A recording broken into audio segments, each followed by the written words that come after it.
काल दिवटे नामक तरुणाला परळीमध्ये मारहाण झाली। त्याचा व्हिडिओ सोशल मीडियावरती मोठ्या प्रमाणामध्ये व्हायरल झाला आणि त्यानंतर शरदचंद्रजी पवार पक्षाचे नेते जे आहेत ते फुलचंद कराड त्या पीडितेला त्याची भेट घेण्यासाठी आलेले आहेत। भाऊ, भेट वगैरे झाली पीडिताची? झाली.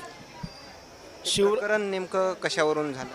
काही किरकोळ कारणावरून, तसं काही मूळ असं टोळी युद्ध नाही. 12वीतले पोरं आहेत ते, आणि एका लग्नामध्ये थोडी बाचाबाची झाली दुसऱ्यांची त्या पोरांची, आणि मग ह्याच्यावर संशय घेतला की हा होता भांडणामध्ये, आणि मग ह्याला टोकोडून तो गावाकडे जाऊ लागला.